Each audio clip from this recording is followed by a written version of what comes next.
오늘 우리에게 주신 하나님 말씀은 신약 성경 314쪽 에베소서 4장 25절에서 32절 말씀입니다.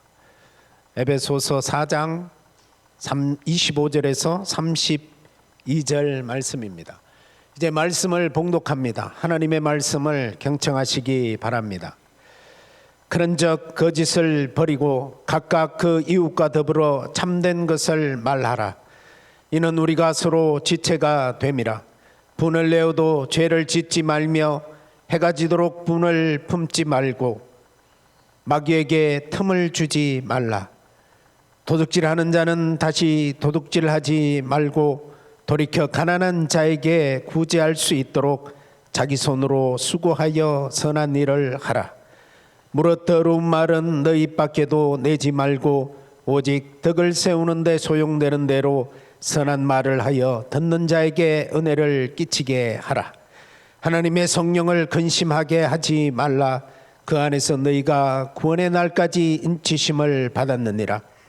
너희는 모든 악독과 노함과 분냄과 떠드는 것과 비방하는 것을 모든 악의와 함께 버리고 서로 친절하게 하며 불쌍히 여기며 서로 용서하기를 하나님이 그리스도 안에서 너희를 용서하심과 같이 하라. 아멘. 하나님의 은총과 평화가 우리 가운데 함께 하시기를 빕니다. 한 주간 삶을 돌아보면 주님의 보호하심과 인도하심에 살았음을 우리는 고백하지 않을 수 없습니다. 한 주간 살면서 우리는 슬픈 일, 또 기쁜 일, 또 고단한 일, 답답한 일도 많았지만 그 모든 시간 속에 우리와 함께 하신 그 하나님을 찬양합니다. 시간 속에서 살아간다는 것은 언제나 힘겹습니다. 가끔은 시간 밖으로 나가고 싶을 때도 있고 또 시간을 정지시키고 싶을 때도 있습니다. 하지만 시간의 새로움은 언제나 낡은 시간과 작별할 때 발생합니다. 새 하늘과 새 땅은 처음 하늘과 처음 땅이 없어져야 나타나고 새 사람은 썩어져 가던 구습을 따라 살던 옛 사람을 벗어버리고 마음이 새롭게 될 때 우리에게 나타납니다. 우리는 시간이 과거로부터 현재를 거쳐 미래로 흘러가는 것이라고 생각합니다. 하지만 그렇지 않습니다. 시간은 미래로부터 현재로 흘러와 현재를 지나 과거로 흘러가는 것입니다. 여러분, 시간의 주인이 누구라고 생각하십니까? 하나님이시죠. 이 역사와 이 시간을 주장하시는 분은 하나님이십니다. 그래서 시간은 하나님께 속한 것입니다. 그래서 우리가 살아가는 이 미래는 저절로 오는 것이 아닙니다. 주어지는 것입니다. 하나님께서 우리에게 선물로 주신 것이 오늘 우리가 누리는 시간입니다. 그렇게 오늘 우리에게 주어진 시간은 참으로 소중합니다. 오늘 우리에게 주어진 삶의 과제는 주어진 시간을 잘 살아내는 것입니다. 그러기 위해서는 말씀으로 천지를 창조하신 바로 그 하나님께, 천지를 창조하신 그 하나님의 말씀에 우리가 귀를 기울이며 살아야 합니다. 하지만 우리의 살아온 날들을 돌아보면 부끄러운 날들이 많습니다. 여러분, 최근 우리 사회를 돌아보면 거짓말이 일상이 된 사회가 되었습니다. 정말이지 무엇이 진실이고 무엇이 거짓인지 가늠할 수 없는 그런 혼돈의 시대를 살아가고 있습니다. 이럴 때일수록 예수 그리스도 안에서 새 사람을 입은 우리가 정신을 차리고 모든 거짓을 물리치고 진실된 삶을 살아내야 합니다. 오늘 우리 시대는 말 잘하는 사람은 많은데 진실한 말을 듣기는 참 어렵습니다. 공직자들이 학력 위조, 재산 누락, 정치인들은 입만 열면 거짓말을 하면서 우리 사회가 거짓말이 일상이 된 사회를 만들어가고 있습니다. 이제 우리는 어떤 사람이 무슨 말을 해도 곧이곧대로 듣지 않습니다. 말한 사람의 이면에 어떤 동기가 있지 않나 헤아려 봅니다. 그가 어느 입장에 서서 말하는 사람인지를 먼저 생각합니다. 나와 써 있는 자리가 다르면 그가 무슨 말을 해도 받아들이려 하지 않습니다. 그야말로 불신의 시대입니다. 여러분, 말에 대한 신뢰는 한 사회를 이루는 토대입니다. 지금 우리 사회는 그 토대가 무너져가고 있습니다. 다시 우리가 사용하는 말에 대한 신뢰를 회복해야 할 때입니다. 우리가 주님으로 모시는 하나님은 말씀으로 세상을 창조하신 창조주 하나님이십니다. 또한 그분은 한 번 말씀하신 것을 끝까지 지키시는 그런 성실하신 하나님이십니다. 그 하나님께서 오늘 사도 바울을 통해서 우리에게 말씀해 줍니다. 말에 대한 중요한 메시지를 우리에게 가르쳐 주고 있습니다. 그리스도 안에서 새 사람을 입은 사람들이 가장 먼저 변해야 될 것이 뭘까요? 그것은 바로 말입니다. 오늘 에베소서 4장 25절 29절 말씀을 다 같이 한 목소리로 봉독해 보겠습니다. 그런즉 거짓을 버리고 각각 그 이웃과 더불어 참된 것을 말하라. 이는 우리가 서로 지체가 됨이라. 무릇 더러운 말은 너 입 밖에도 내지 말고 오직 덕을 세우는 데 소용되는 대로 선한 말을 하여 듣는 자들에게 은혜를 끼치게 하라. 아멘. 1부 때는 목이 좀 덜 탔는데 2부 때는 목이 좀 많이 탑니다. 아이들 세 명이 이제 서당을 가고 있었습니다. 길을 가다가 돈이 한 푼 떨어져 있는 것을 보고 그 중에 한 놈이 한 푼을 주웠습니다. 돈이 한 푼뿐이다 보니까 세 사람이 나눌 수가 없었습니다. 그래서 아이디어를 냈습니다. 우리 중에 거짓말을 제일 잘하는 사람이 이 한 푼을 갖기로 하자. 그래서 한 놈이 이야기합니다. 우리 아버지는 지금 바람이 너무 세게 불어서 지리산이 날아갈까 봐 지게 짝대기로 받치러 갔다. 한 놈이 우리 엄마는 가뭄이 너무 심해서 지금 열맞이기 논에 물대러 오줌 사러 갔다고. 그러자 한 놈이 듣고 있다가 우리 누나는 장마가 너무 심해서 그 찢어진 하늘을 바늘실로 꿰매러 갔다. 이렇게 얘기했습니다. 세 사람 중에 누가 제일 거짓말을 잘한 것 같습니까? 판단하기 어렵죠. 그래서 이놈들이 서당에 훈장 선생님께 가서 이걸 판결을 받자. 그렇게 해서 훈장 선생님께 가서 오다가 돈을 주셨는데 이래 했습니다. 그러니까 훈장 선생님이 아니 거짓말로 이놈들이 내기를 해? 그러면서 나는 지금까지 한 번도 거짓말을 한 적이 없다. 이렇게 말씀을 듣고 아이들이 조용히 그 한 푼을 훈장 선생님께 바쳤다는 얘기입니다. 여러분 1997년도 4월 달에 미국의 캘리포니아 대학교에서 사람들이 하루에 몇 번 거짓말을 할까? 여러분은 하루에 몇 번 거짓말 하십니까? 놀라지 마십시오.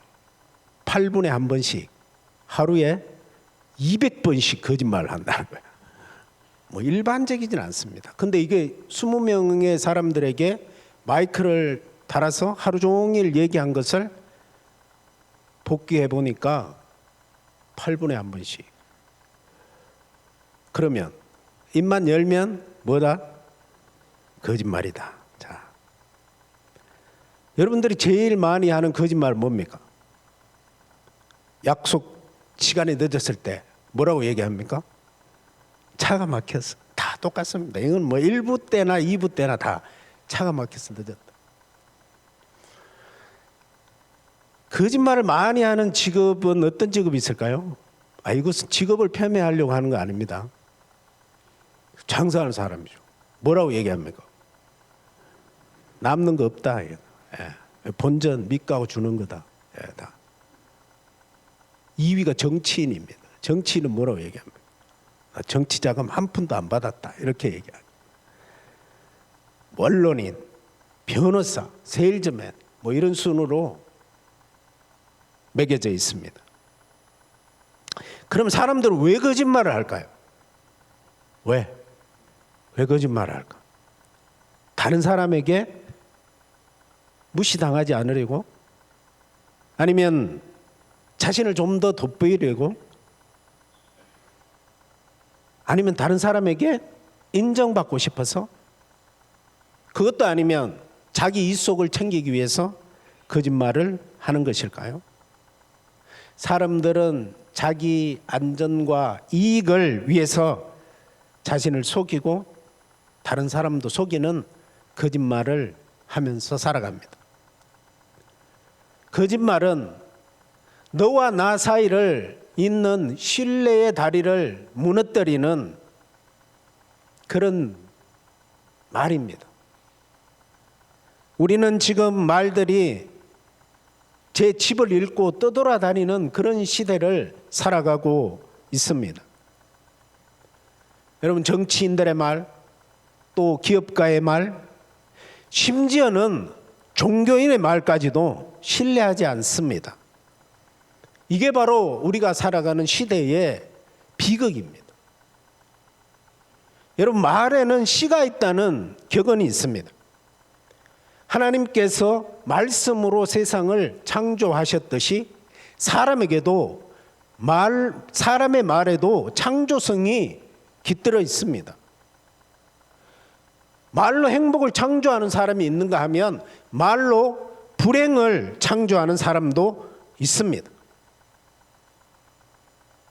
여러분 중에 매를 맞고 싶은 사람은 아마 없을 겁니다.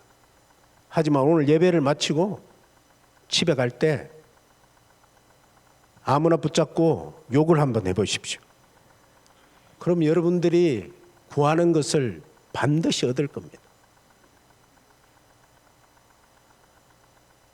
반대로 사람을 환대하고 칭찬하는 말을 해보십시오. 말로서 천냥 빛을 갚는다는 말이 괜히 나온 게 아닙니다. 말은 사건을 일으킵니다. 지금 이 시대에 우리가 해야 할 말은 거짓이 없는 진실한 말과 덕을 세우는데 소용되는 그런 말을 해야 합니다. 우리가 기분 내키는 대로 살고 기분 내키는 대로 말하다 보면 반드시 사실을 왜곡하게 되어 있습니다. 가급적이면 우리가 말은 줄이고 몸으로 행동으로 섬김을 내려가는 것이 좋습니다. 하지만 꼭 필요한 말, 우리가 꼭 필요한 말을 이웃에게 해야 될 때에는 사랑이라는 그 체에 걸러진 말을 해야 합니다.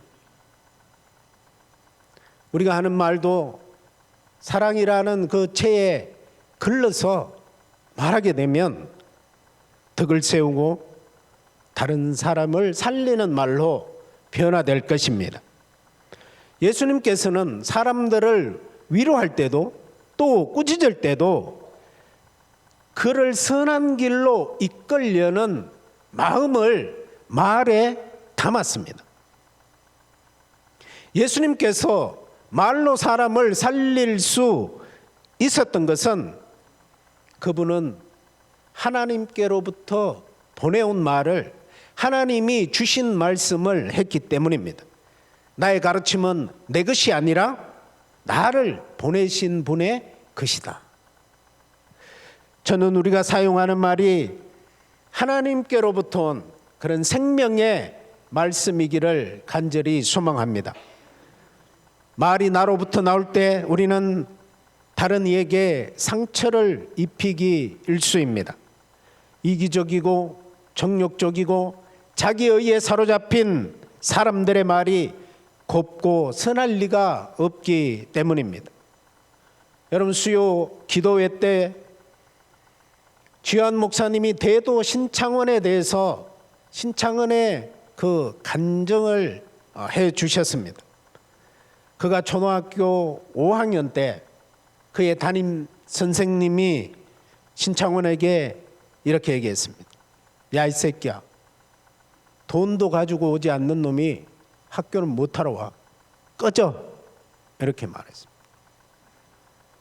신창원이 그 말을 듣는 순간 자기 속에 악마가 들어왔다고 고백하고 있습니다.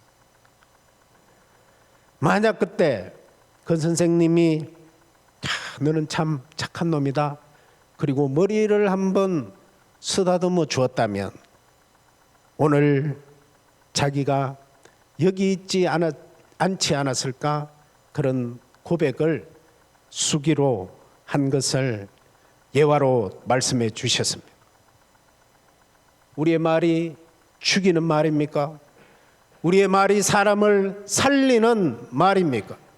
하나님의 말씀은 완전하여 영혼을 소성시키시며 하나님의 말씀은 우둔한 자를 지혜롭게 하며 하나님의 말씀은 정직하여 마음을 기쁘게 하고 하나님의 말씀은 순결하여 우리의 눈을 밝게 해 주십니다.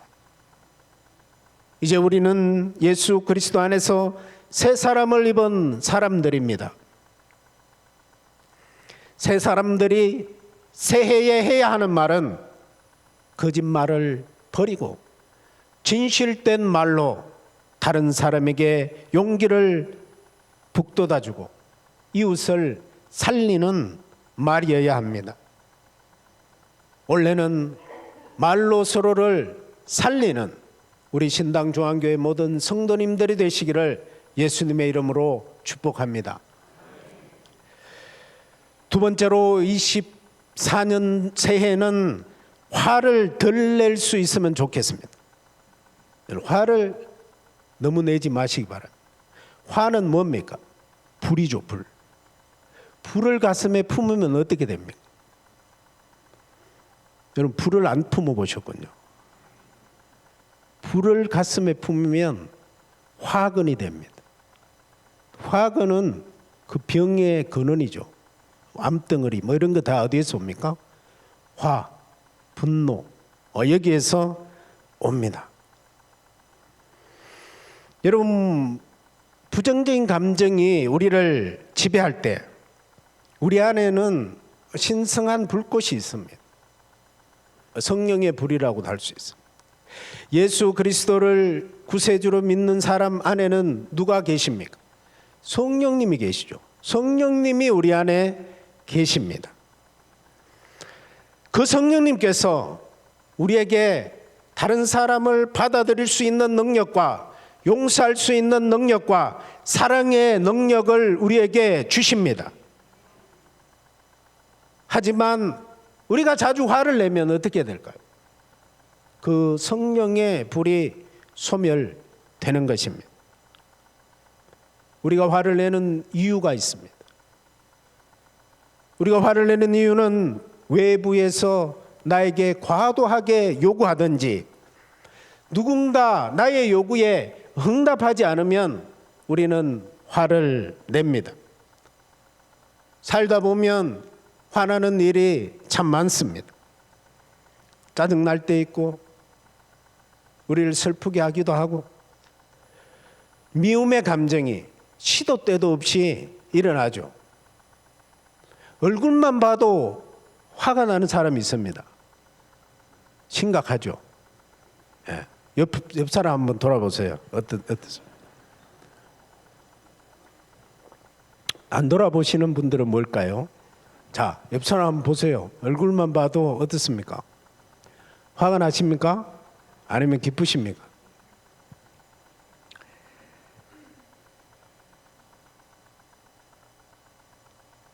화를 안 내는 사람은 아마도 없을 겁니다. 저도 이렇게 화 안 낼 것 같이 보이지만 한 번씩 뒤집어집니다. 문제는 그 감정을 어떻게 처리할 거냐. 여러분은 어떻게 처리하고 있습니까? 화를 아예 내지 말라고 한다면 그것은 매우 비현실적인 말로 들릴 겁니다. 하지만 예수님께서는 우리가 화를 내도 화가 마구 번져가서 죄를 짓는 데까지 이르면 버려두면 안 된다고 우리에게 말씀합니다.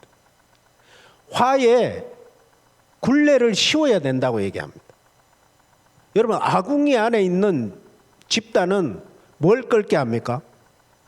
밥을 끓게 하죠, 솥에. 그런데 아궁이 밖에 나온 집단은 집을 태우죠. 아궁이 밖에 불이 나오면 집을 태우는 겁니다. 그렇게 굴레를 씌우라고 말합니다. 여러분, 제가 아직도 제 아내와 잘 살아가는 비결이 바로 여기에 있습니다.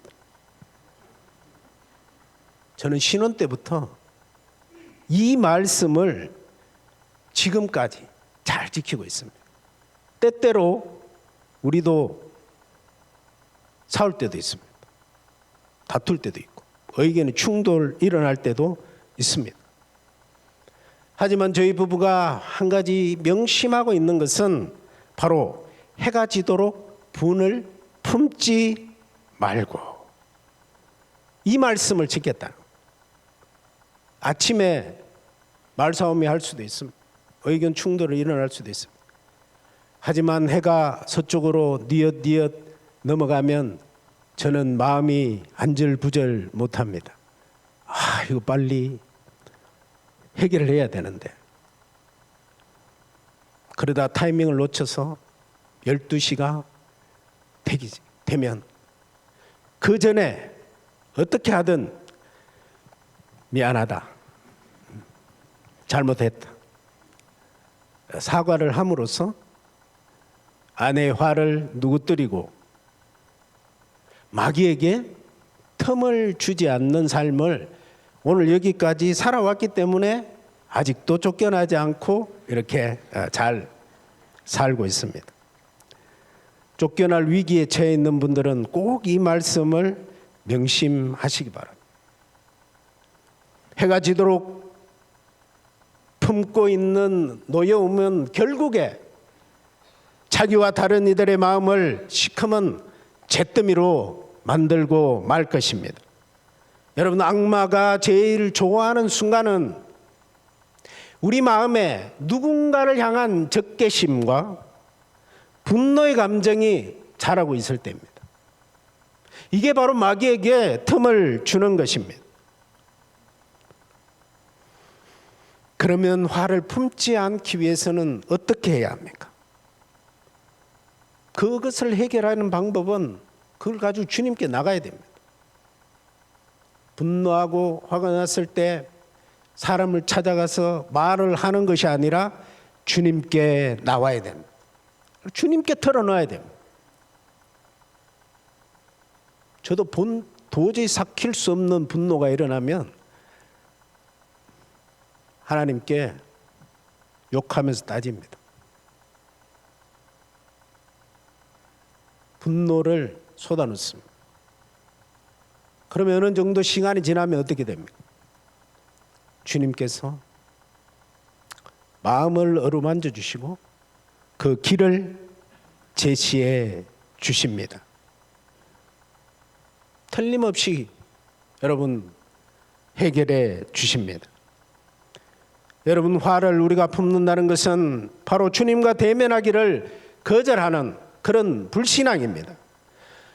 여러분, 화를 품지 않는 두 번째 방법은 우리 속에 공감의 능력을 키우는 겁니다. 사람은 누구나 유약하고 연약한 존재입니다. 그 연약함에 대해서 연민의 마음을 일으킬 때 우리 안에 일어났던 화는 봄눈 녹듯이 사라지게 됩니다. 오늘 본문 32절 말씀을 함께 봉독하겠습니다.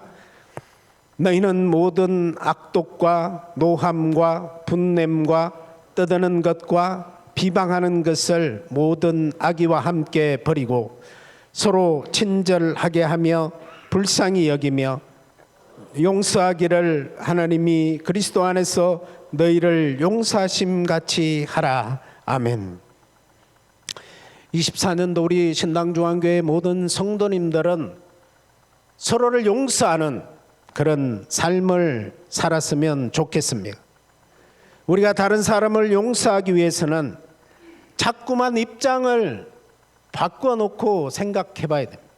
역지사지 하는 그런 마음을 가져야 합니다.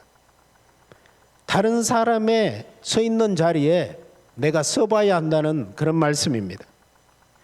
여러분, 그리스도 안에서 새 사람을 입은 성도들은 화나 악의를 품는 사람이 아니라 맺힌 것을 풀어내고 상대방의 삶의 자리에 우리 스스로를 세워보는 그런 사람입니다. 하나님께서 나를 용서하신 것을 생각하고 묵상하게 되면 내가 용서하지 못할 사람은 아무도 없습니다. 우리 모두는 예수 그리스도 안에서 하나님 아버지로부터 용서함을 받은 사람들입니다. 한 해를 살아가면서 이 은총이